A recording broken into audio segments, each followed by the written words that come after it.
Bonsoir et bienvenue pour ce premier numéro de l'année de Municipal 2014, le rendez-vous politique de la rédaction qui dorénavant vous est proposé chaque mardi en direct dès 18h30 et ce jusqu'à la fin du mois de mars. Je recevrai dans un instant Isabelle Tisse-Saint-Jean, candidate socialiste à Versailles, également conseillère régionale d'Île-de-France. Elle s'est déjà présentée sur ce secteur des Yvelines en 2012 lors des législatives. Elle connaît donc bien son adversaire direct, François Demazière pour l'UMP. En seconde partie, Jean-Louis Tizon viendra en plateau. Il est à la tête d'une liste d'hiver droite à Voisin-le-Bretonneux. Nous entendrons aussi Jean Saint-Doufaury, sans étiquette. Il est l'un des 7 prétendants au poste de maire à Maurepas. Il siège déjà dans l'opposition, c'est sa 4e campagne. Et puis le point aussi sur la campagne à Saint-Cyr qui se poursuit, rythmée par les attaques en justice entre les candidats. Première invitée, Isabelle Tisse-Saint-Jean. Bonsoir. Bonsoir. Et bienvenue sur ce plateau, candidate à Versailles. Et c'est plutôt une surprise. On attendait plutôt Marc Diaz-Gama, désigné premier des socialistes par la section locale il y a quelques semaines. On a d'ailleurs pu lire dans la presse locale,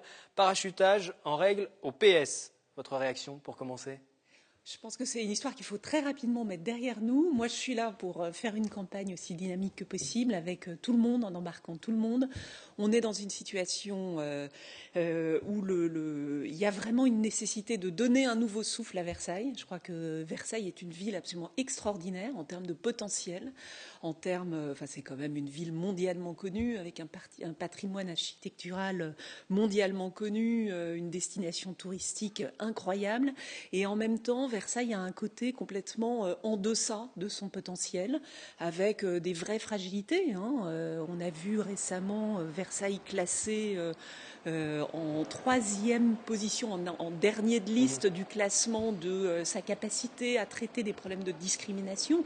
Donc on voit qu'il y a des inégalités dans Versailles, il y a un potentiel qui n'est pas révélé, une capacité à faire avec Versailles des choses qui ne sont pas faites aujourd'hui. Ça, ce sont les grandes lignes de votre programme.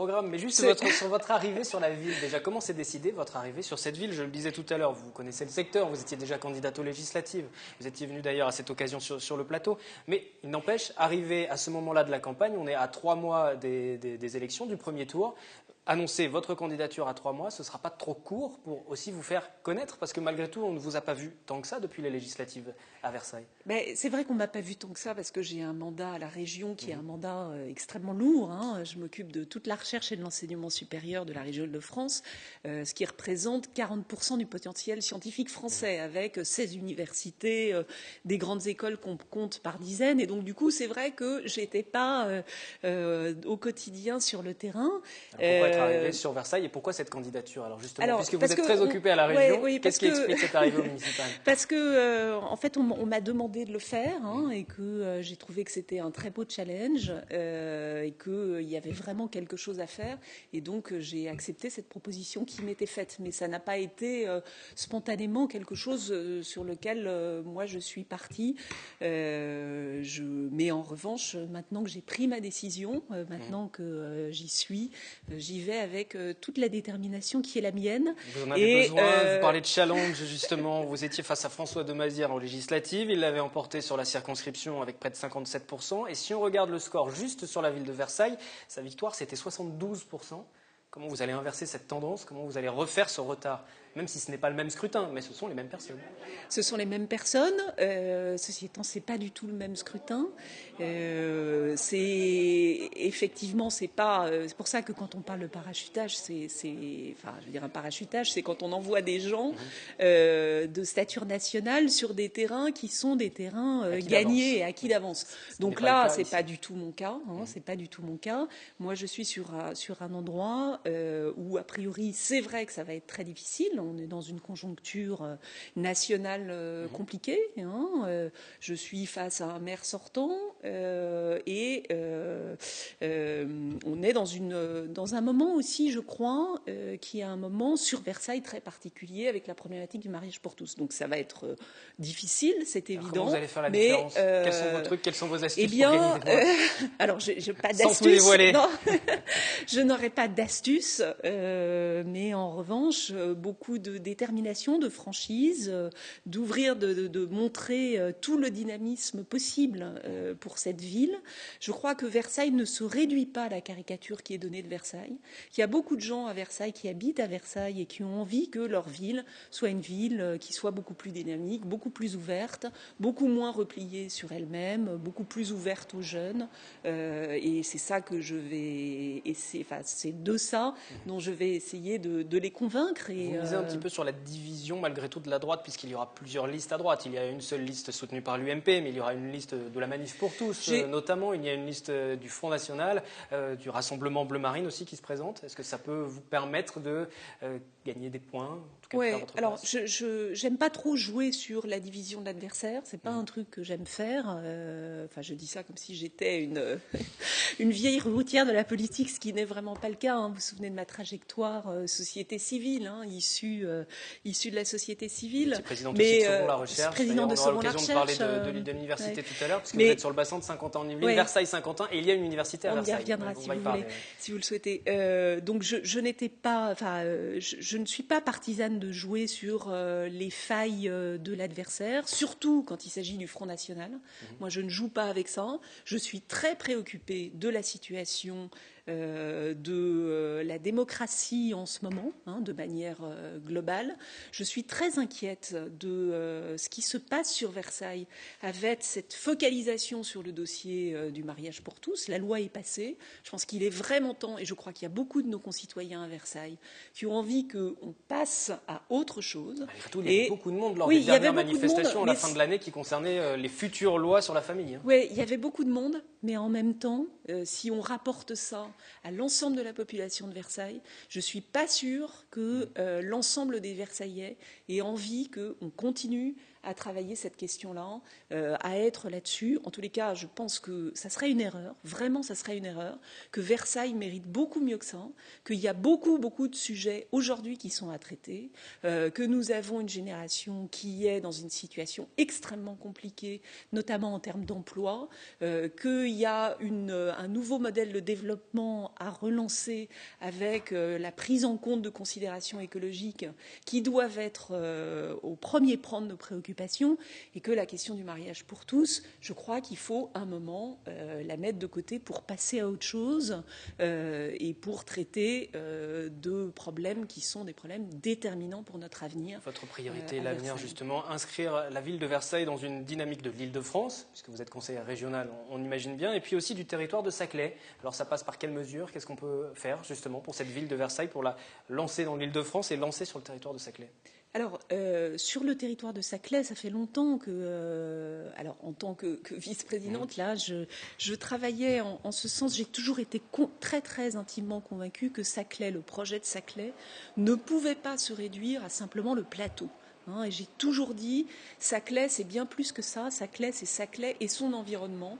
Et donc, ça ne peut pas se faire sans l'université de Saint-Quentin, de la même manière que ça ne peut pas se faire sans Évry. Hein. Donc il y a vraiment nécessité d'un périmètre plus large, et on voit bien que l'université de Versailles-Saint-Quentin, que la communauté de Versailles-Grand Parc, eh bien tout ça doit faire en sorte que ça s'inscrive dans le projet de Saclay et que ça permette d'inscrire Versailles dans le périmètre large de Saclay. Ça, c'est une première chose. Et puis ensuite, il y a toute la problématique du Grand Paris et des transports, où là, on aura une inscription directe de Versailles. Je crois que c'est vraiment, on est dans un moment où c'est une opportunité formidable pour cette ville et pour tous ses habitants et pour tous les habitants de l'Île-de-France aussi. Hein.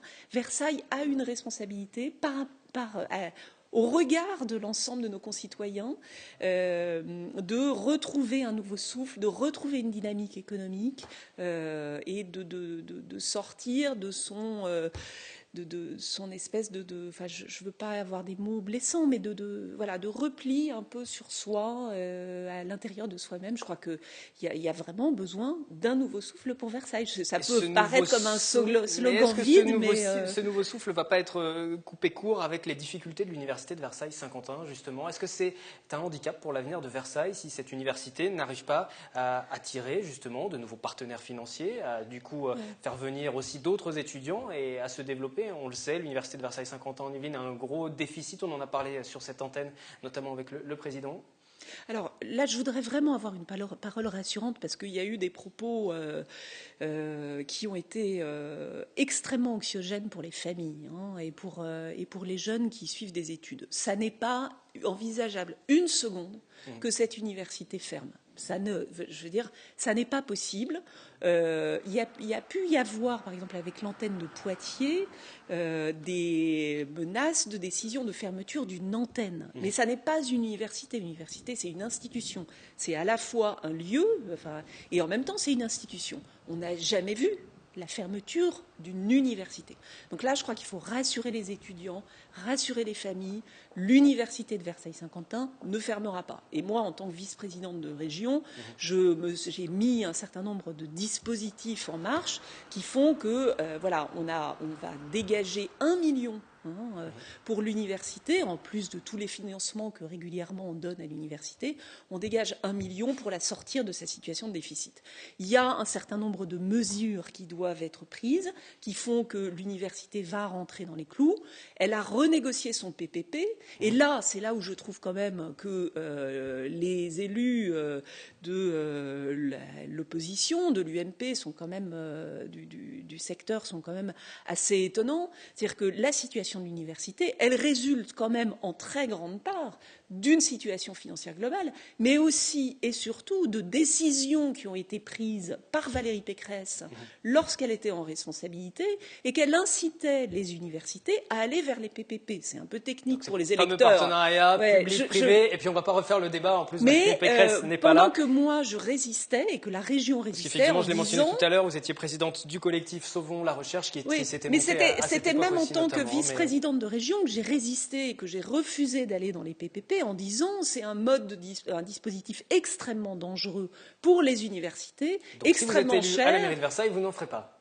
Ça, c'est sûr. Voilà, ce qui me permet de revenir à cette campagne, juste pour conclure, sur cette ville de Versailles. Comment va se passer la suite de votre campagne sur le terrain? Est-ce que la liste aujourd'hui est complète? Est-ce que l'ensemble des formations de gauche vous ont fait confiance en tant que tête de liste? Alors, pour l'instant, ça n'est pas. Je ne peux pas vous dire qu'il y a une liste complète et qu'on a négocié avec tous les partenaires, mais c'est très sincèrement en très bonne voie, la négociation avec les partenaires. Moi, je souhaite arriver vraiment en tendant la main aux partenaires de gauche. Et je ne doute pas du fait qu'on soit rejoint très largement. Le but, c'est de fédérer l'ensemble de la gauche. Le but, c'est de fédérer l'ensemble de la gauche, d'arriver unis, de passer au-delà des querelles qui ont fait que, on est venu me demander de mener cette campagne, ce que je fais avec beaucoup de détermination. Donc, je reprends tout ça, une présence sur le terrain très rapidement, avec beaucoup de... On est pris par le temps. J'ai juste une toute dernière question. Oui. Excusez-moi, vous allez me répondre juste par oui ou par un non. À l'issue de la campagne, si vous n'êtes pas élu et que vous siégez dans l'opposition, vous allez rester durablement sur Versailles? Oui. Quand je prends un engagement, je prends un engagement. Donc la réponse est oui. Et en revanche, si je suis élu maire de Versailles, je ne cumulerai pas les mandats. Et donc, tant pis, j'abandonnerai ce mandat que j'adore, qui est celui de vice-présidente de la région. Mais je... à Versailles. Merci Isabelle Saint-Jean d'être passée sur ce plateau. Je rappelle sur Versailles, il y a aussi une liste soutenue par l'UMP, celle du maire sortant François de Mazières, François Siméoni pour le Rassemblement Bleu Marine, le Front National. Il y aura aussi vraisemblablement un candidat issu du mouvement de la Manif pour tous, municipal 2014, qui se poursuit dans quelques minutes. Jean-Louis Tison, candidat à Voisin-le-Bretonneux.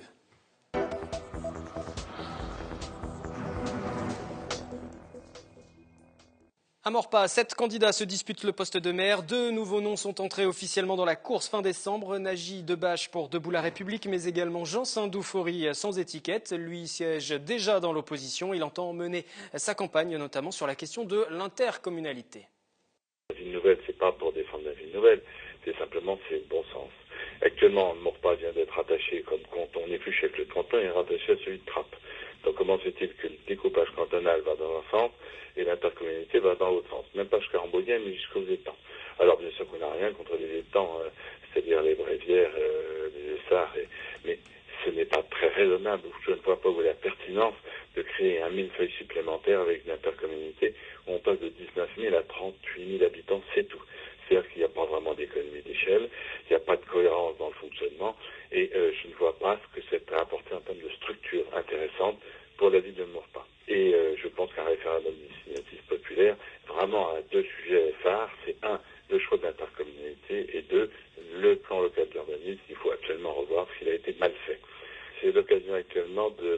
à un renouveau des équipes municipales, puisque pour certains, ça fait entre 24 et 36 ans qu'ils sont aux commandes, et je pense qu'il y a un moment où il faut changer les choses. Donc là, on a l'occasion de présenter une option différente avec des gens qui sont à la fois expérimentés. Moi, j'ai quand même une certaine expérience, que j'étais président fondateur du syndicat d'assainissement, j'ai été premier adjoint, j'étais adjoint. Donc il faut des gens d'expérience et des gens nouveaux. Voilà. Pourquoi se plaindrait-on qu'il y ait autant de candidats, autant de listes? Ça veut dire que les gens s'investissent et c'est donc remarquable. Ça, c'est le premier point. Deuxième point, c'est bien l'expression de la démocratie et c'est ça qui a péché pendant les années précédentes. Là, il faut absolument refaire vivre la démocratie, donner vraiment le pouvoir aux gens et à des personnes, d'autres personnes que celles qui ont été aux commandes pendant longtemps. Vous avez discuté avec les autres candidats, les autres listes, pour un éventuel rapprochement ou pas? Mais bien sûr qu'on discute. Heureusement qu'on peut discuter, qu'on peut parler.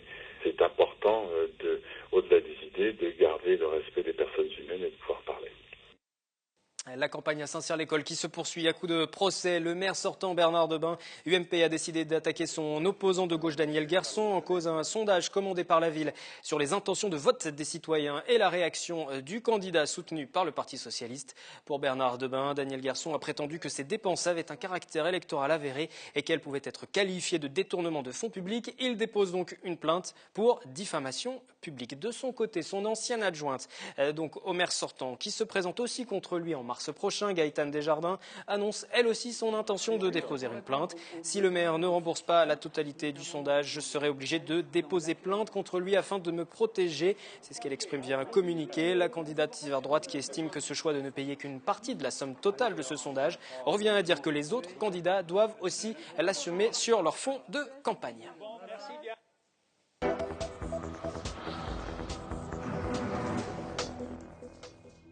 La suite de ce numéro de Municipal 2014 avec Jean-Louis Tison. Bonsoir. Bonsoir. Vous êtes candidat pour ces élections sur Voisin, candidat d'hiver droite sur Voisin le Bretonneux. C'est une constante à chacune de ces élections locales dans cette ville, cette division de la droite. Je rappelle que le maire sortant Alexis Biette est déjà opposé à son ancienne première adjointe, Alexandra Rossetti. Et vous-même, vous étiez dans l'équipe majoritaire lors d'un mandat qui s'est terminé en 2008. Pourquoi déjà ce choix de revenir en politique après avoir fait une parenthèse entre 2008 et 2014 ? Ouais, écoutez, c'est pas vraiment une parenthèse. Moi, ce qui me concerne le plus directement, c'est d'abord notre opposition de gauche.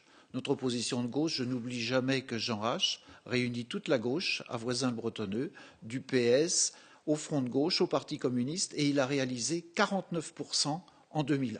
49% en 2001 face à la liste d'Alexis Biette. En 2008, Alexis Biette a été élu avec moins de 40% des voix.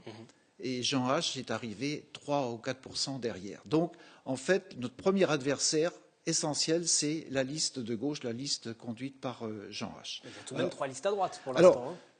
Trois listes ça divise le nombre de voix potentiellement pour les sympathisants de droite. Alors, trois listes à droite pour le moment.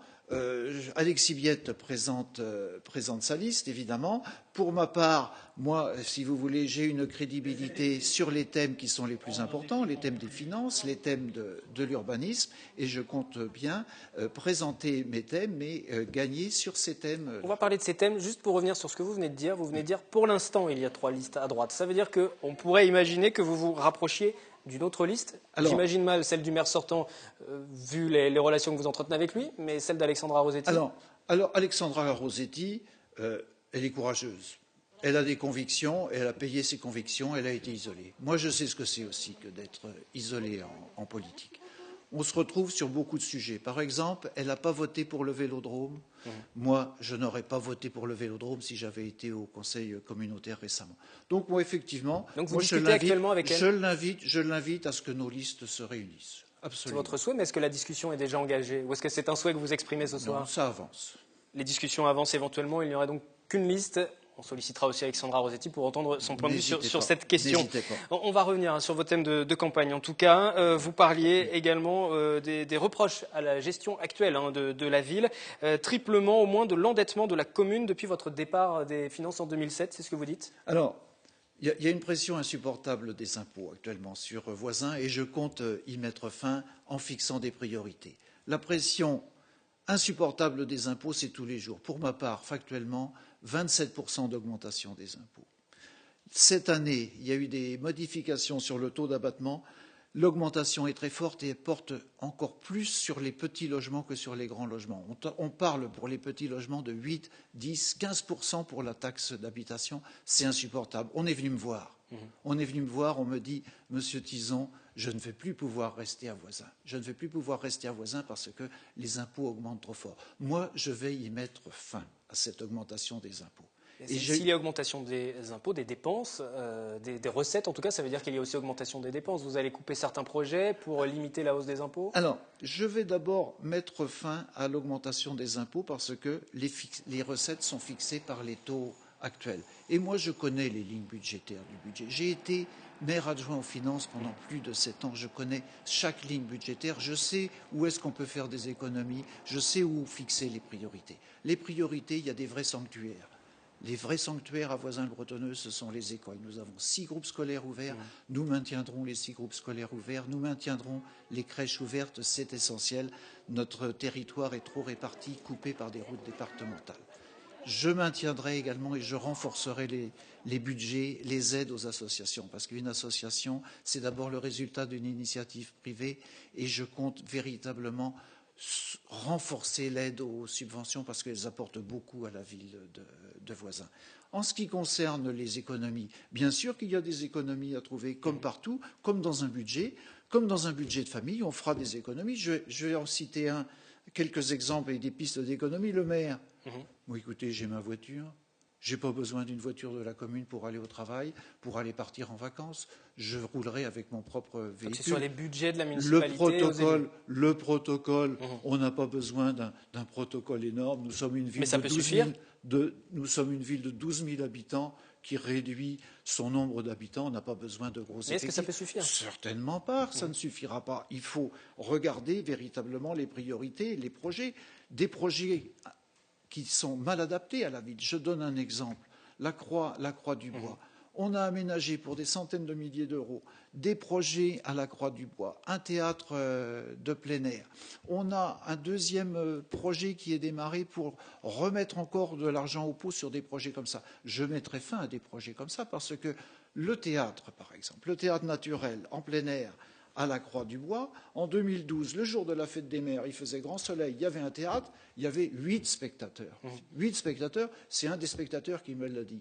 Donc, il y a des projets qui sont inadaptés. Vous dites aussi que tout est à reprendre au niveau du PLU aussi. Qui servent à servir essentiellement les projets personnels du maire. Vous dites que tout est à reprendre aussi au niveau du PLU, ce plan d'habitation, ce plan d'urbanisme, pardon. Alors, vous savez, l'urbanisme, les Vicinois, ils sont attachés à l'identité de Voisins, à la fois mi-rurale, mi-urbaine. Et l'urbanisme, il doit refléter ce visage. Et qu'est-ce qu'on voit aujourd'hui? On voit un urbanisme extrêmement dense, en particulier au centre-ville, qui est inacceptable, qui rend la cohabitation inacceptable, impossible entre les maisons qui existent et les barres qui sont verticales et qui montent, qui dévisagent. Vous en prenez aussi aux logements sociaux, ce quota de 25%, alors, pour vous, il est inatteignable, il faut revenir sur ce logement de quota social.